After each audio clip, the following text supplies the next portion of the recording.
Hello everybody, welcome to episode 4 in this playthrough of Civilization 6 for Nintendo Switch. Now I bring you this episode and it's probably going to get interrupted halfway through because my girlfriend's currently talking to my mum about Christmas gifts and I can't be bothered to talk about that, so I've decided it's time to play Civ. I was going to start my own game, but seeing as I've got a few more subscribers, I need to make an episode for today anyway, I've decided to record it now, so just expect the drama in a little bit when I get found out. Anyway, Civ's addictive, so let's get on. Right, so at the end of the last episode I was considering where to put our new city, our second city, and I didn't know whether to put it there or put it here. Now I've decided in my wisdom to leave it where it is because I quite like the immediate production and growth we're going to get from it. We've got decent kind of housing there anyway, which is pretty sweet. And I just think I'd rather have the production now than maybe have a city that's maybe got a tiny bit more potential in some ways. But overall, yeah. So what I'm considering when founding a city, and I have sort of explained this in the previous episode, is we're looking at production, so we're looking for the little cogs. 3 production on a tile is pretty sweet at this stage. Also the 2 growth's very nice as well. So anything above kind of 2 for anything I'd say is reasonably good. So like we've got 3 production and 2 growth on 1 tile. They're nice tiles and I want to utilise them straight away to help with our production. Now, you also want to be thinking about fresh water, as we've talked about. Anything in dark green plus 3 housing, that's going to make managing the growth of the city so much easier as you go along. So that's another thing. I also like to, ideally, it doesn't always happen because you can't always do it, look for places where you can maybe grab a new amenity. Perfect here, we have got pearls. They're going to offer us a bit of gold and faith as well, which is pretty nice, especially the gold. Faith isn't going to be so much of a thing for us in this game, I don't think. I can't see us pursuing a religious victory. Right, so they're the kind of immediate things. It also helps if you've got mountains, because we'll see when we put our first district in place. Mountains help you get additional yield bonuses for things like science when you're building a campus, I think it is. Yes, that's a science district. So when you build a campus, things like that. But we'll go over that when we get when we put our first district down. But mountains are usually a good thing, especially if you have a number of them. The more mountains, the more adjacency bonuses you can get. Also, rivers are nice. Rivers are nice for commercial hubs, things like that. But again, when we're going through these districts, we'll look at them one by one. Okay, so the final thing I consider, well, it probably isn't the final thing, but the final thing I can think of right now I consider when I'm building my city is what is in its growth potential. So growth potential basically means, well, what I call it growth potential, is basically what is within 3 tiles of it. So everything within 3 tiles of it, at some point, theoretically, we could grab for our city. So right now, we have that one there, as you can see where the 1 is, that one there, and the mountain, which obviously we can't work a mountain, but oh well. So anything within 3 tiles, so anything within the 3, we can theoretically grab. If we have enough money, we can buy it at whatever point, and that just helps our city grow. And it's important that when you find a city, and if you can just grab resources if you have the money, you can buy the tiles up. So always be thinking about what's within 3 and things like that. But yeah, I think we're in a pretty decent spot here, and I want to find it here. So we've covered what you need to think about. If you want to ask any more questions on that, please do feel free to ask me in the comments. Anything you're a little bit confused about, and I'll either try and explain it in the comments, or I will, or I'll cover it again in the next video if I can find a better way of doing it. Anyway, let's found our second city. Obviously, you just scroll across the actions, you press A on it, and bang, we have another city. And very nicely, because we're Rome, we have got a road built for us between the 2 cities. That's going to make movement between them a lot easier. And I think what else do we have in it? Can we see? Let's have a look. I don't think we have a trading post in it, but I don't know. We will have a monument in it. I think we need the traders going between for the trading posts. Hang on. So we'll get the warrior just to defend there for now. No, we're going to cover builders in a second. For God's sake. Can you just defend for a minute, right? No, just, right, you can skip turn, but I will come back to you. Okay, we're going to move around with the scout, and then we're going to go back to that. Ooh, Stockholm, another city-state.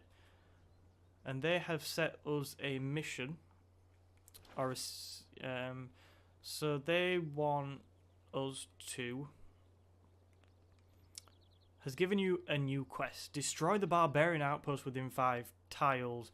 So there is a barbarian outpost within Stockholm, within 5 tiles of Stockholm. Now the only problem we have with that is we are quite a way away in Rome, so we're probably not going to be able to achieve that. I don't want to send the troops up to take down that. We could always have barbarian encampments kind of popping up near us, things like that. Or we could get ourselves into a war. I mean, Poland's not too far away. You never know, things like that. So we need to probably keep our troops close to home for the moment. Right. So back to the city.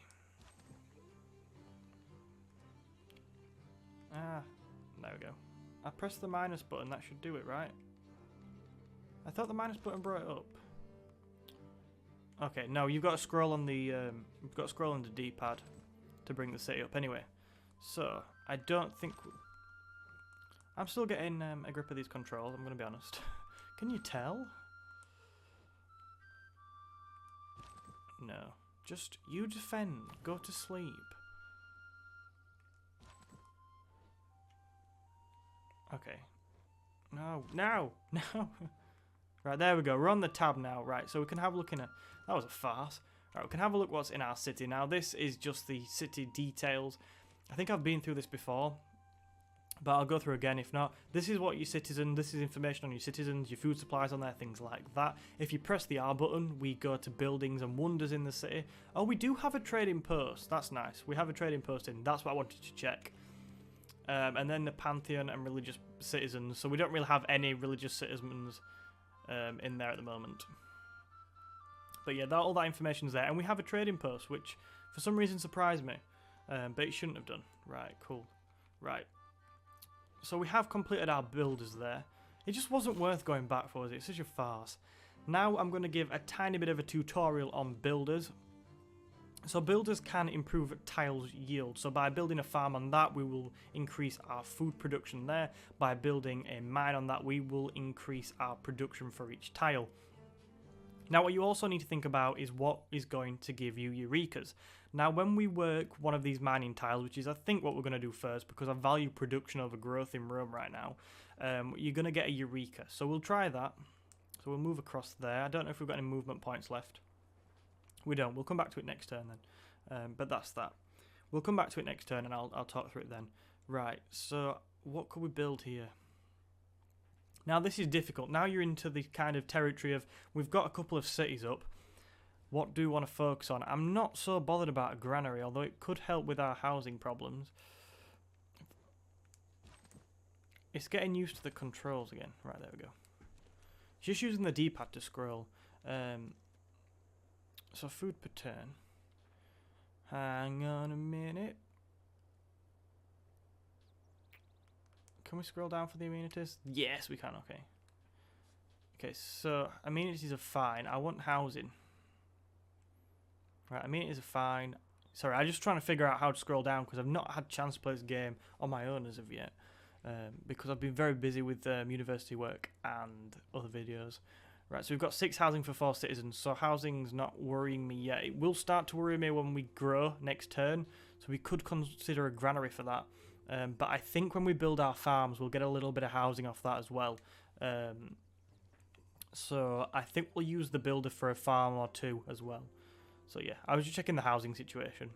And you need to always consider how to improve your housing and amenities. It's something you need to really forward plan on, and it will take a while to get a grasp of. Okay, that's fine. Right, so what we're going to build in here then. I've decided not to go for the granary because I think with our current... Oh, it's there. There's a little house icon. How the hell did I miss that? Idiot. So, we could go for another settler, but I don't tend to go for my other settler quite yet. This is difficult. Another settler would be pretty sweet, though. I would also like a campus. I like to get the science going very quickly. And being on Prince, we do need to think about science very early on so we don't fall behind. Wonders right now, we can build the Oracle. Well, we can't. We've not got a suitable tile. We weren't going to build that anyway. But I want a trader. Traders bring in a nice bit of money. And if we can get the money flowing, we've already got +9. So if we can get a bit more money flowing or get some more food moving throughout the Empire, that's going to be pretty sweet. So I think we are going to go for a trader. And also as Rome, I think traders benefit us a bit more.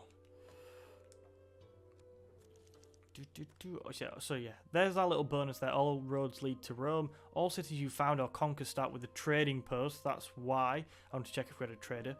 If in trade route range of your capital, they also start with a range, pretty sweet. Your trade routes +1 gold for passing through trading posts in your own cities.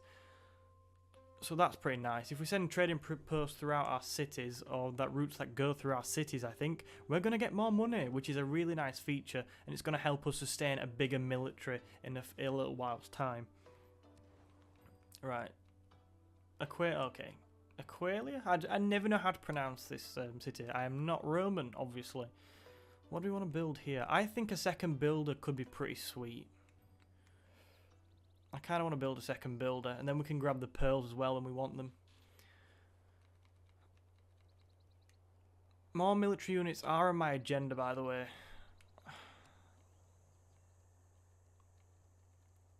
Slinger 6 turns. Well, we could go builder for 9. Get the builder and then probably go into something like a slinger or a warrior, I think. Yeah, that's nice. I'm talking about units kind of, and I was just thinking about changing, if you change production on a unit. Now, if you change production on a unit in Civilization Revolution, for example, you can change your whole production over. The man who has grit enough to bring about the afforestation, okay, we've got irrigation. Of a country is not less worthy of honour than its conqueror. Nice. Thanks, Sean. And we've got a nice boost to early empire because I think we have grown above 6 population. Our civilization is above 6 population. So we need to look at that as well, because we might switch to that. But as I was saying, with the units, if you have played Civilization Revolution, say if you're building a wonder, and then you decide, actually, I'm being invaded, I need to change all this production to units, you might be able to churn out a load of, I don't know, example knights, for example. You can stack production and then just change it to other units. Whereas in this game is when you start building something, you're still building it. So you can't really change it. You can't go from kind of 90% work on a slinger and then change it to a warrior. It kind of just stays, I think. But I'll demonstrate that in a little while. Right, where do we want to keep this slinger? Can we promote it yet? Yeah, we can promote it for some reason. I like the volley unit more. It's going to be probably better for us moving forward. When we upgrade the slinger and things like that to an archer, it'll be better for taking out other people. Right, we've got some notifications here then. So we've got a civic boost to early empire, which we've seen. And Rome needs more housing and amenities, but we knew that would come in because it was growing, and I'm sure we'll deal with that pretty quickly. I think with the builder, we're going to have to grab the tobacco with one of them. So we're probably going to have to build on the tobacco. We'll probably go 1 mine, 1 tobacco, 1 rice. Which will improve the city considerably, really. I don't know what to go. What do we need? We have the Eureka for astrology, but how much we're going to use astrology, I ain't sure. Animal husbandry is probably a good one to get out of the way at this stage. And then we can improve on camps and build pastures, things like that. Yeah, so we'll go animal husbandry. Right, just you can keep exploring. I quite like to go this way. Can we upgrade you? Yes, we can upgrade you. We will go faster movement in woods and rainforest, I think, because I think we've got... No, I've misread. This is why you should always go back and think about it. I have misread the territory. That's great, isn't it? Oh, we've discovered a new continent. Good for us. Okay, now we can actually do the little builder tutorial I wanted to do.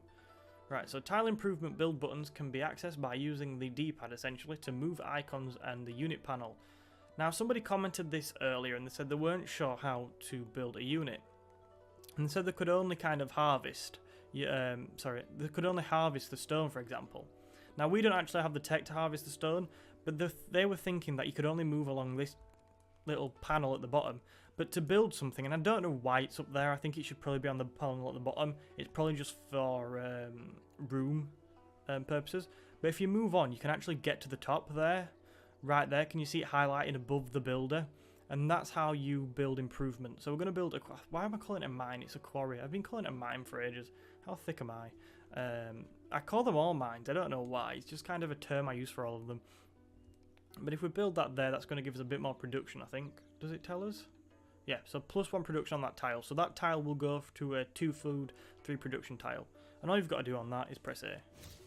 Nice! So quarrying a resource is giving you the raw materials you need to employ masons.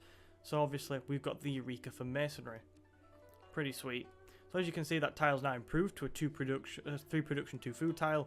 And we'll move on probably now to the rice and then to the tobacco.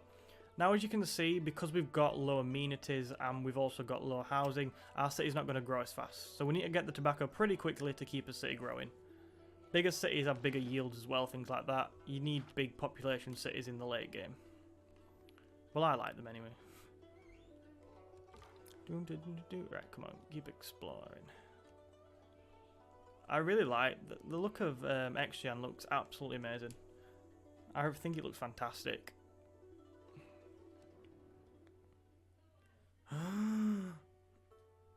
Deary me, that's one of our agendas then. So you tread on dangerous ground by making common cause with city-states. Leave them to us. Well, we're going to do what we want. We're radical here. We're radical here. We're not bothered. I wonder if that's hurt our relationship then. We had a big green smiley face. Craftsmanship.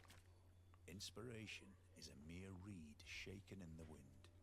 Nice. So we've got craftsmanship. So that has unlocked a Goge, which I'm pronouncing wrong, which is +50 sorry, can I speak? +50% production towards ancient and classical era melee, anti-cavalry and ranged units. That is gonna be useful to us later on in the game. We're not producing so many units now, so I think I'm sort of tempted to leave the barbarians in because they always do seem to pop up more and more in this game early on, and I don't think we're in a particularly good place to handle a barbarian invasion yet. So I think we'll leave that for now. The one I think I might change is urban planning because we are building builders, which are taking 9 turns. If we can get 30% off that, it'd be good in our new city to get them out quicker, and then we can change it back after, I think. When we get a new policy slot, we can change. Yeah, there we go. So we're going to put Ilcum in for the 30% production towards bonus production towards builders. Yeah, nice. So that's going to help us. I think once we're done, once we get a new Civic, which we will soon, we'll probably change that to the settlers one actually. So the +1 production urban planning will probably not go back in. Is our policy agenda set? Yes. Okay.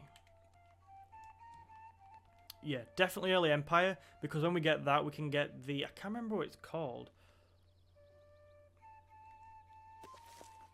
Does it tell you what it gives you?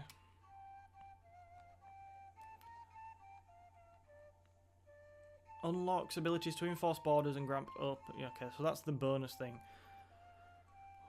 Unlocked. I'm trying to read this. On the PC, it's really easy because you just hover over it. But it basically, I know for a fact. Okay. Oh yeah, so there we go. I've put it up now. The policy colonization it unlocks, and that's the one good for settlers. So I want to research that. We've got the Eureka, which is a nice bonus. It means it's going to take less points for us to research, which is cool. Also, if you think about it, because we have got to... are we done yet? Yeah.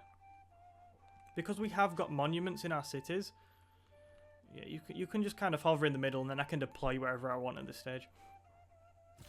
Because we have got monuments in our cities, we are getting more culture than other people, so we should get, hopefully, to early empire sooner than the others will, which will be nice because we'll be able to expand quicker. And then once we've got a few cities up, our kind of heads will turn quickly to conquering places instead of founding them. I just want a strong base first, though. China has just declared war on Antananarivo, which Alex cannot pronounce. Alex can't pronounce bugger all, if you've realised that. Oh, shit. And back again. Dear me. Yeah, I mean, if you've got a scout, my recommendation is try your best to avoid the barbarians. They usually cause trouble. Unless you can swoop in and nick a kind of barbarian encampment, I'd probably avoid them with a scout. More often than not. Our trader looks nearly done. Our trader should be done soon.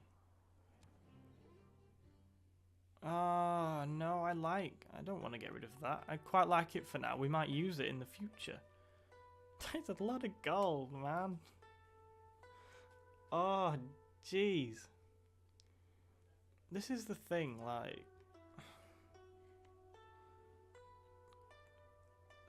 That is nice. It gives us tourism and faith. But that is a lot of money. Can we get any more money? No. How high can we go?